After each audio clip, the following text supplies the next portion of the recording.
líquido o líquido intracelular. Muy bien. Entonces, tenemos que hay sustancias que pueden pasar fácilmente la etapa lipídica, que conocemos por difusión simple, ¿no? ¿Cuáles son esas sustancias?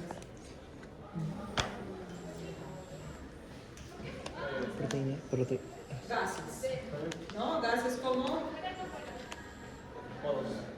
O2, CO2, ¿no? Esos gases son los que pueden difundir. Okay.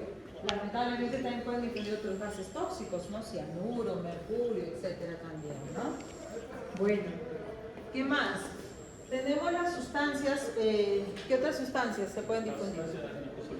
Las liposolubles, que son sustancias apolares, ¿no? Que sí pueden difundir a través de la bicapa lipídica.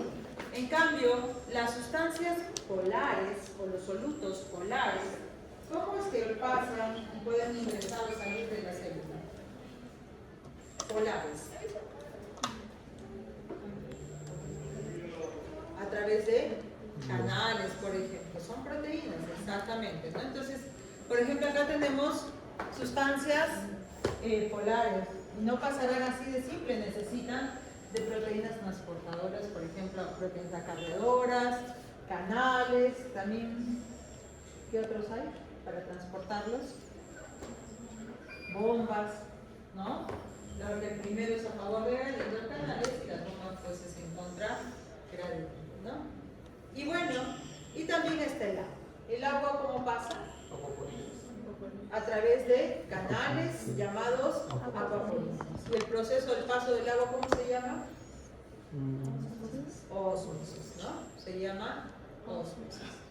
Y dígame, a ver, por ejemplo, para que pasen, ¿cuál es el principal ion que tenemos dentro de la célula? Ion intracelular. ¿Cuál es el principal? Intracelular. El potasio, ¿no? Aquí está el ion intracelular. El potasio. ¿Y el ion extracelular? El sodio. El sodio, ¿no? Ahí está el sodio. Y el agua, cuando pasa ese proceso de osmosis, el agua siempre está detrás de estos iones. Es el potasio, sea del sodio, siempre. Si hay movilización de estos iones, el agua se va detrás, ¿no? Persiguiendo al sodio, por ejemplo. Ok. Bueno, y entonces hablamos de ósmosis. ¿Qué es ósmosis entonces? Transporte del agua en contragradiente, paso del agua al interior, solo ingresa claro, de un ambiente de menor, ¿está bien? A mayor concentración, ¿está bien así? De mayor a menor. De mayor a menor. De menor a mayor, acá está el plagio, ¿no? Entonces, en una membrana semipermeable, el agua pasará de un ambiente de menor concentración a mayor concentración, ¿sí? De menor a mayor. Estamos hablando del agua que es un solvente, no estamos hablando de solutos, no estamos hablando de transporte pasivo de solutos que pasa a favor de gradiente, que sea de mayor a menor. Estamos hablando, no es soluto, ¿de acuerdo? Es un solvente. Por lo tanto, su movimiento es en este sentido, en referencia a los solutos, ¿no? Si acá hay menor concentración de solutos, pasa hacia la zona de mayor concentración de solutos. Y cuando pasa, está pasando por esta membrana semipermeable, pero en el otro ambiente donde se va a mover, hay cierta resistencia, y esa resistencia se conoce como la presión hidrostática. A pesar de ello, se da el movimiento del agua. Se da el movimiento del agua desde el ambiente de menor concentración a mayor. Puede ser desde el LIC hacia el LEC o del LEC hacia el LIC, ¿no? Viceversa. Mucho depende de la concentración de solutos. Pero ese movimiento que va a pasar, como digo, se le genera la presión cierta resistencia hasta que llegado un momento, esa presión hidrostática es tal que ya no permite que siga pasando el agua.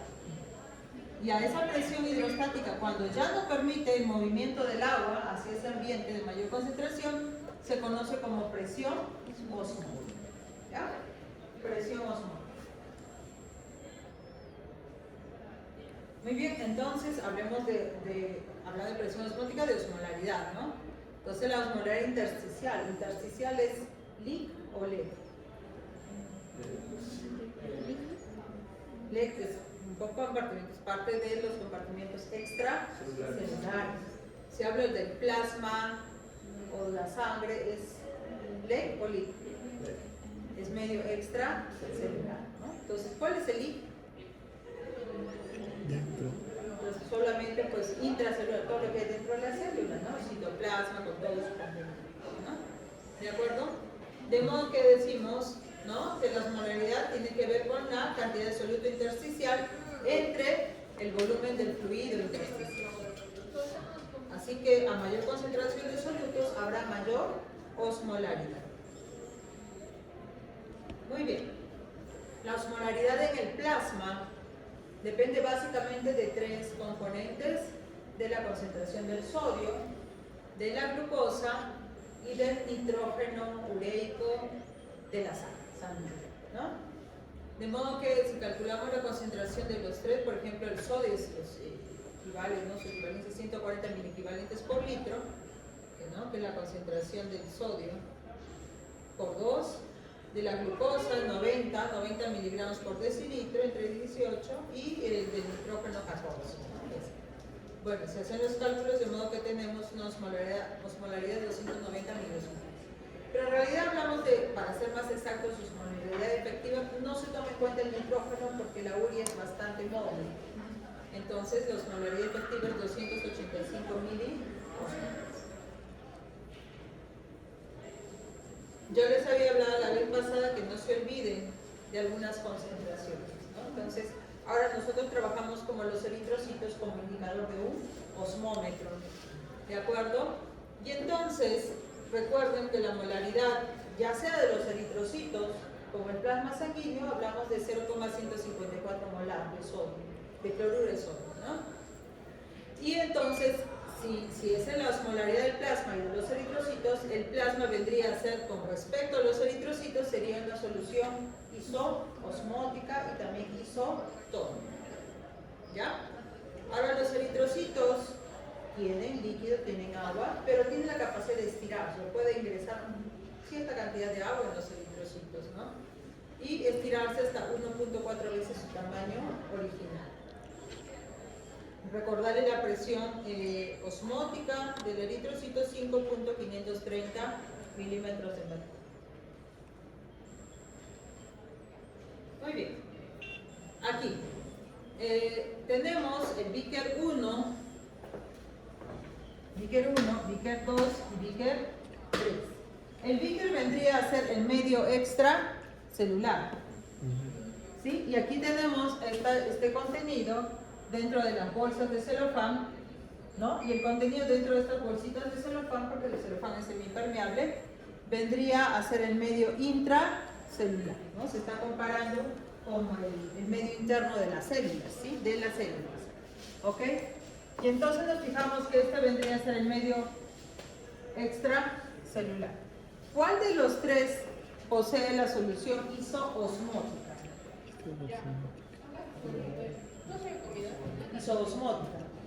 ¿Cuál? El tercero. El tercero. El Beaker 3. ¿Por qué? Porque la concentración es igual afuera y adentro. La misma, ¿no? Concentración de sal. Entonces, estoy hablando de osmolaridad. Me estoy guiando por la concentración de sales. ¿De acuerdo? Y entonces, ¿cuál es la solución hiperosmótica? ¿Qué Beaker? La del medio. El segundo, ¿no? Porque tiene una mayor concentración que el medio intracelular. Esta es la solución hiperosmótica. Y esta pues no tiene nada en el medio extracelular no tiene nada de sales. Es la solución hipoosmótica.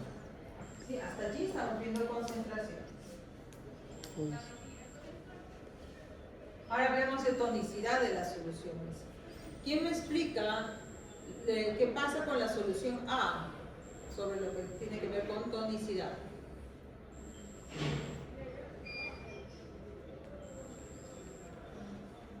Ya, a ver. Bueno, se dice que la célula se deshace porque la solución tiene muy pocos solutos, entonces todo lo que hace es hasta los procesos de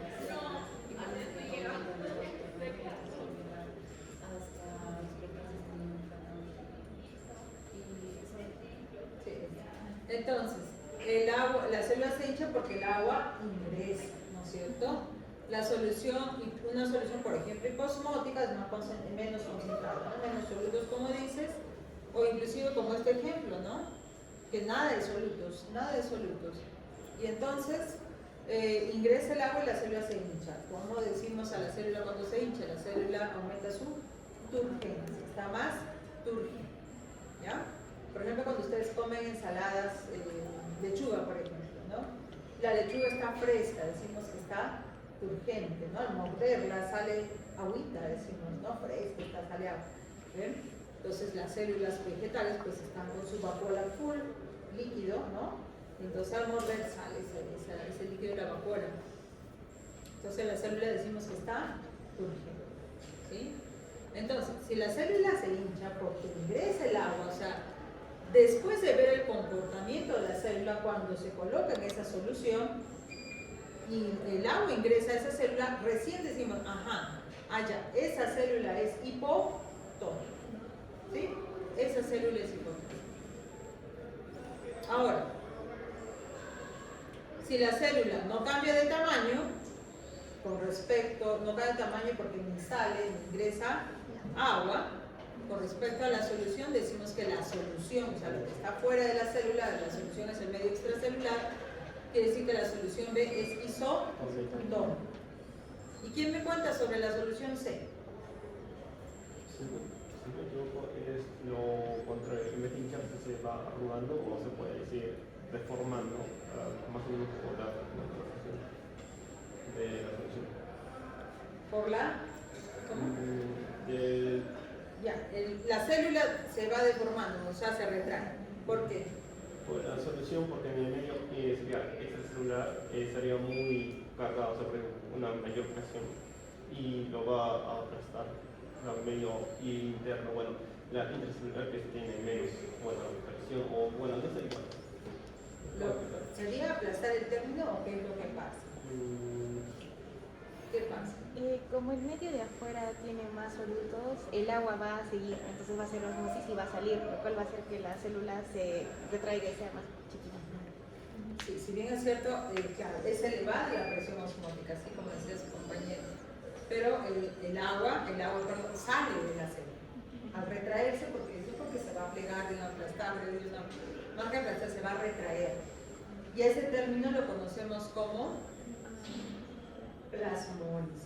Crenación, ya ese es un término que no está en boga, ya es muy antiguo, es del siglo pasado y esto hace más. ¿Ya? Hay que modernizar.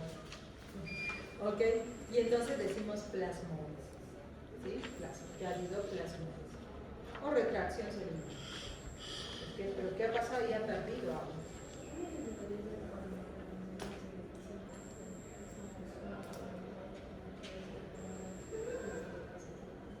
Los dedos se arrugan, ¿no? Cuando están mucho tiempo en agua. ¿Sí? Entonces ahí, porque se ha retraído porque ha perdido, digamos, ¿no? Agua. Pero eso no exactamente hay un proceso de osmosis más controlado, ¿no? Entonces se han cerrado los poros. O sea, más que se arrugan no es porque has perdido agua tú, sino que se han cerrado los poros, estás tanto tiempo en agua, has cerrado los poros y en las zonas de los dedos, por ejemplo, ha disminuido el volumen de circulación. O sea, menor volumen en esa zona. Y normalmente te enfrías, pues no es un mecanismo de enfriamiento y entonces la sangre que estaba, que los vasos, ¿no? Que estaban llenos de sangre en esa zona, migran a otras zonas.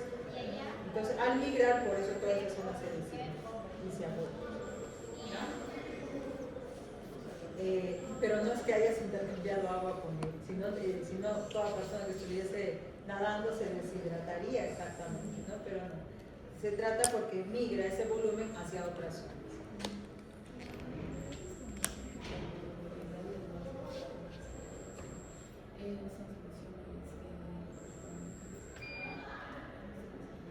Eso es para Movilizarla. Eso sí, ya cuando hay alteraciones y estas soluciones que dices pueden usar soluciones con otra osmolaridad, ¿no? Y para mover la atomicidad lo que estamos haciendo es buscar movilizar ese agua. ¿Sí? Movilizar el agua, pero eso ya es endovenoso y movilizamos el agua, ¿no? Entonces, ¿qué es lo que queremos? Si es si es el edema, lo que queremos es que lo que pasa, que en la zona del intersticio o el medio extracelular donde ocurre el edema ha salido, ¿por qué? Porque por un golpe, por ejemplo, ha habido fuga de las proteínas que deberían estar en el fluido sanguíneo, han salido hacia la zona del edema, por ejemplo, ¿no? Por un traumatismo. Al salir esas proteínas, el agua también va, sale el agua hacia el edema. Entonces, ¿qué es lo que ha pasado? Ha salido de la circulación capilar, vasos sanguíneos, hacia el medio extracelular. Entonces, lo que se busca es recuperar una mayor osmolaridad para que el agua ingrese desde ese edema vaya hacia los vasos sanguíneos. Entonces, concentras más el medio, ¿ya? El medio que estás aplicando. Ok. Entonces, aquí lo que nos está diciendo es pues que si la célula se arruga, decimos, se retrae o hay plasmólisis, se vuelve como una pasita, decimos, ¿no? Entonces, dado ese comportamiento, decimos que la solución que está en el medio extracelular es hipertónica. ¿Sí? Visto esto, ya entonces me pueden entender aquí, ¿no? Entonces, este será el medio extracelular y aquí el medio intracelular. Y el blanco es el medio extracelular. Entonces les pregunto, ¿esta solución qué es? ¿Cómo califico a esta solución que está en el compartimiento blanco? Hipotónica, dice. Hipoosmótica. Porque me estoy fijando en la concentración. ¿Sí? Luego, ¿qué provoca eso? Que al someter estas células a ese medio, ingresa el agua y vemos que la célula que se está ampliando su volumen, se está hinchando, está poniendo más turgente. ¿Listo? Y si entra más agua, pues en un momento puede haber, no siempre, puede haber citólisis, que es o lisis celular, ¿ya? Pero bueno, entonces, visto el comportamiento, ¿no?, de la célula, lo que ha pasado después de esto, decimos que esta solución es hipotónica. ¿Sí? Aquí sí decimos, ¿me entienden? Aquí decimos que es hipoosmótica. Después de ver el comportamiento decimos que es hipotónica. ¿De acuerdo? Ahora sí, si es así, a ver, cuéntenme cómo es aquí. Esta es una solución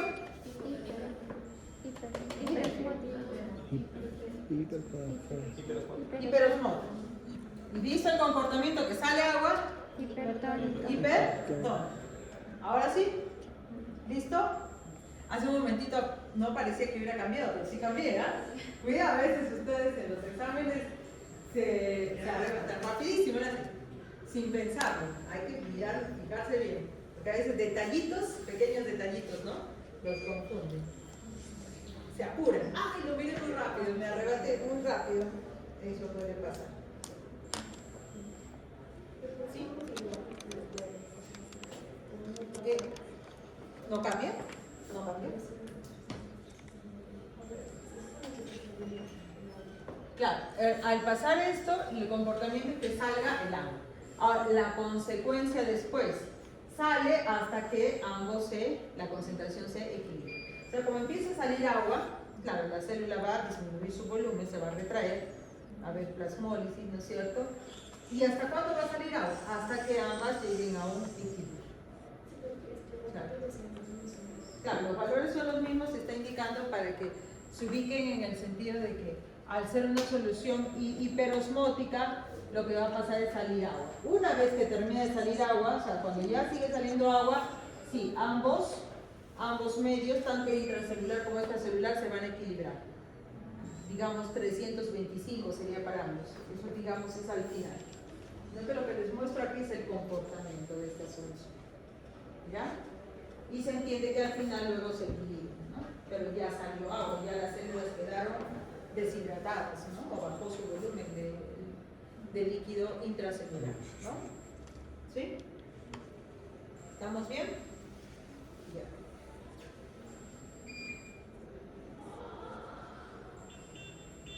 Entonces, aquí tenemos eritrocitos en blanco y negro. Tenemos, ¿no?, nuevamente el cajón 1, cajón 2 y cajón 3. Aquí ya no estamos viendo concentraciones, ¿no? Estamos viendo ya comportamiento, consecuencias. ¿Qué ha pasado, no? ¿Qué ha pasado con los eritrocitos del cajón 1?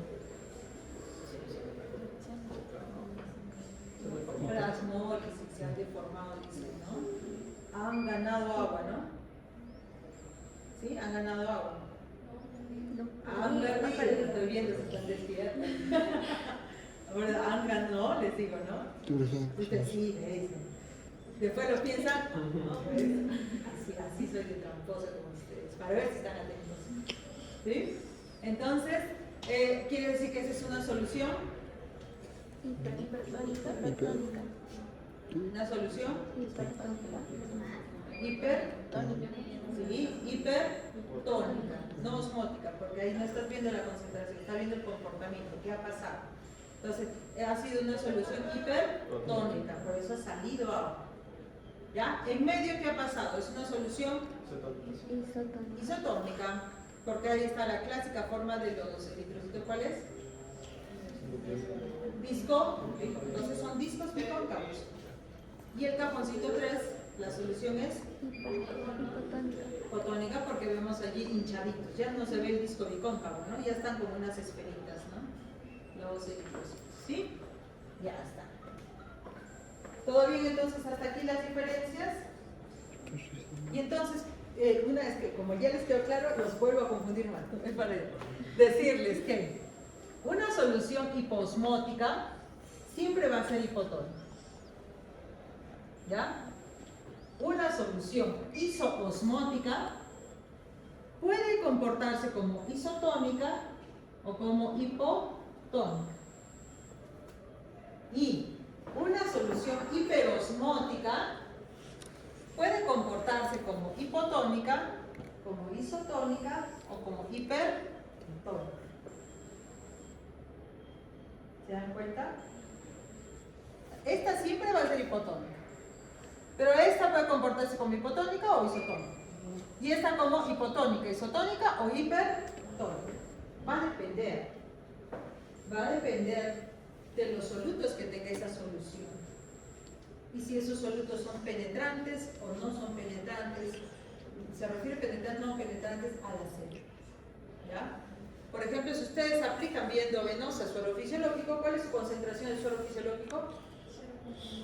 0.9 de cloruro de sodio. Si aplican eso es una solución isoosmótica y se comporta como isotónica, ¿cierto? Pero a veces no solo quieren que la persona recupere la volemia o una concentración isotónica, a veces se suele agregar a este suerito más, le agregan dextrosa 5%, ¿no? 5% es un soluto bien concentrado.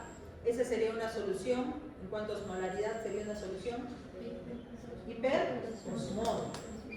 Sin embargo, si aplicaban por la vena, quiere decir que nuestras células, ¿qué les pasaría si aplicamos esa solución hiperosmótica? ¿Qué pasaría con nuestras células? ¿Ganan agua o pierden agua? Perderían agua porque es una solución hiperosmótica. Pero esta solución de dextrosa 5% no se comporta, o sea, es hiperosmótica, pero se comporta como isotónica. ¿Por qué? Porque la glucosa es un soluto penetrante. O sea, la glucosa es adextrosa. Recuerden que la dextrosa es de glucosa. ¿Sí? Ya. Entonces, ¿qué pasa? Nuestras células tienen transportadores GLUT para que ingrese la glucosa. Entonces, apenas ingresa la glucosa, por ejemplo, los eritrocitos tienen sus transportadores GLUT1. ¿Y qué pasa? Ese aumento de concentración de la glucosa ingresa, se mete a los transportadores, se mete a los eritrocitos y a las demás células de esa glucosa. No que los eritrocitos están todos, ¿no? Se comentó esa glucosa, ¿no? Y los demás tejidos también, ¿no? Entonces, ¿qué pasa? Esa glucosa que estaba provocando, ¿no? Que la solución era hiperosmótica, pero al ser penetrante la glucosa, ¿qué pasa? El agua se va detrás, ¿no? Entonces se hidratan todas las células y todos llegamos al equilibrio. O sea, esa glucosa que aparentemente está generando, ¿no? Una hiperosmolaridad en el medio interno, pero al absorberse ya nuevamente llegamos al equilibrio. O sea, se consume toda esa dextrosa y el cloruro de sodio sigue, ¿no? Mantiene a esa solución, mantiene la isotonicidad. ¿Listo? ¿Qué están buscando? Nutrir a las células pues con, ¿no? combustible, o esa glucosa o la de glucosa, que es la dextrosa. ¿Ya? Entonces, ¿qué les he puesto? Un ejemplo, ¿no? De una solución hiperosmótica, pero su comportamiento es isotónico. ¿Ya? Por eso les decía, a veces las soluciones hiperosmóticas no siempre son hipertónicas, pueden ser isotónicas o pueden ser hipotónicas. tónicas. ¿De acuerdo? Y eso lo vamos a ver en la práctica, van a ver algunos ejemplos de eso. Muy bien, vamos con la prueba que vamos a hacer hoy, la principal prueba, la resistencia globular osmótica. La resistencia globular osmótica nos va a servir, ¿no?, para ver esta prueba de cómo es la ósmosis, las soluciones, ¿no?, isotónicas, cartónicas, bla, bla, bla. Pero también es una prueba que nos ayuda al diagnóstico.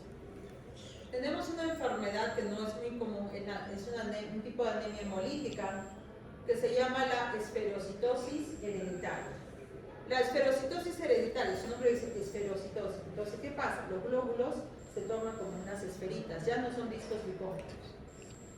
Y justamente el disco bicóncavo tiene una forma tal, o sea, justo es a propósito esa forma, porque los eritrocitos al circular pasan a veces por vasos que son muy, muy delgaditos, tanto que el diámetro del eritrocito es mayor que esos vasos. Entonces, ¿cómo pasa ahí? Todo apretado, ¿no? Se liga todo apretado, pasa, pero igual ya llega a pasar por esos vasos muy, muy pequeñitos, como esos, hay este tipo de capilares hay, por ejemplo, en el bazo, o sea, el órgano, el bazo tiene ese tipo de capilares muy pequeñitos, ¿ok? Entonces, cuando pasan los eritrocitos resisten, ¿sí? Resisten el paso. Pero ¿qué pasa en una persona que tiene esferocitos, o sea, la esferocitosis hereditaria? Justamente hay mutaciones, o sea, más de una mutación puede provocar esto, mutaciones que hacen que las proteínas que forman el citoesqueleto o las proteínas que se asocian con el citoesqueleto del eritrocito, al haber mutaciones ya no forma ese disco bicóncavo. Como no tiene esa forma de disco bicóncavo, eso lo ayuda el citoesqueleto, ¿no es cierto? Entonces, como ya no tiene esa forma, se queda como una esferita, ya está hinchadito. Y al estar como una esferita, cuando pasa por esos capilares, es más fácil que reviente. Y eso se conoce como hemólisis. ¿Sí? O sea, normalmente los discos bicóncavos aguantan, se doblan. Pero como son bolitas, pelotitas, imaginen como un globo lleno de agua, ¿no? Si lo aprietas, va a reventar. Así es. Entonces, esta prueba nos ayuda al diagnóstico, porque tenemos un sinfín de variedades de anemia. No todo es anemia ferropénica. No todo es que, ay, tienes anemia, toma hierro, ¿no? El estado se bloquea y da hierro a diestra y siniestra, a pesar que puede ser tóxico. Entonces, no se debe dar hierro así, ¿no? Entonces, hay que asegurarse qué tipo de anemia es. Entonces, una de las pruebas diagnósticas, que es sencilla, pero se puede seguir utilizando para el diagnóstico de esferocitosis hereditaria, es la resistencia globular osmótica. ¿Ya? Como les digo, no es una anemia de tipo frecuente porque las mutaciones son bastante más raras, ¿no? Pero se puede ayudar al diagnóstico. ¿Ok? Bueno, entonces nosotros vamos a probar, ¿no?, la fragilidad de los eritrocitos mediante esta prueba. Entonces, ¿qué van a hacer? Se van a preparar una serie de tubos. Han visto, ¿se acuerdan que la semana pasada les mostré la imagen, ¿no?, de los tubos? Cada vez van a ir disminuyendo su concentración. O sea, cada vez las soluciones van a ser más hipotónicas. ¿Sí? Hipotónicas. De modo que al ser hipotónicas, los eritrocitos pues se van a hinchar, va a aumentar la turgencia. Aumenta la turgencia hasta que llegado un momento van a alisarse. Las personas que no tienen este tipo de anemia, pues sus eritrocitos van a aguantar más. Pero las personas con este tipo de anemia, más tempranamente los eritrocitos van a alisarse. ¿Ya?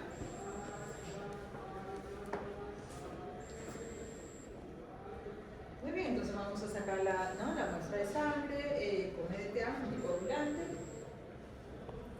Preparamos la batería de tubos y luego centrifugamos, luego lo medimos con el espectro fotómetro. ¿Ok?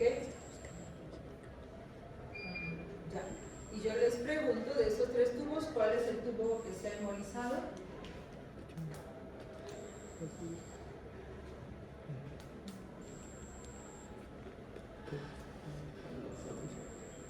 Tubo 1, tubo 2, tubo 3.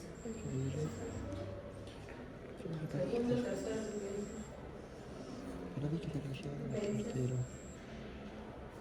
no, tienen que responder. 1, 2 o 3. 1. tú, El 3 tú, 3, 3 tú, el 2. 2. ¿Cuál dijiste? 2. Y no se decide. Cuando estos 3 tubos se les ha mezclado con agua, ¿ya? Con agua, sangre con agua, acá, ¿no? Bueno, es una solución, no es agua, es agua con sal, si se entiende, una solución. Aquí se ha mezclado simplemente sangre con una solución, aquí puede ser ya sea hiperosmótica o isosmótica. Pero ¿qué pasa en el tubo 3? Se ha sometido con una solución que sería que generaría un comportamiento de hipotonicidad. Y llegado un momento los eritrocitos, ¡pum!, han reventado. Y al reventarse y se libera la hemoglobina da ese color rojo brillante. ¿Ya? Entonces el tercer tubo es el que ha sufrido hemólisis. Acuérdense porque les voy a preguntar en vivo y en directo. ¿Ya? Muy bien, entonces vamos a ver esto. Ya les voy a dar su misión. Luego, una vez que se mida, bueno, acá tenemos valores normales. Más o menos tendría que empezar la hemólisis en el tubo 6 o 7 por ahí. Ya tubo 6, 7 por ahí empieza ya la hemólisis. O sea, en los primeros tubos no hay hemólisis. Pero las personas con esferocitosis hereditaria ya en el tubo 3, 4, 5 ya puede haber una hemólisis. En cambio por aquí, la mayoría, ¿no? Por aquí hay una hemólisis. ¿Ya? Los valores normales nos dice que más o menos 50% de cloruro de sodio, el 50%, 6% de hemólisis. Pero nosotros no vamos a jugar con porcentajes, sino con molaridad. ¿Sí? Miren acá, tenemos los tubos, aquí, estos tubos no ha habido hemólisis, miren los eritrocitos están en la base, ¿no? Aquí sí ha habido parte, ¿no? Ya empezó la hemólisis parcial y aquí pues hasta el final, ¿no? Mayor.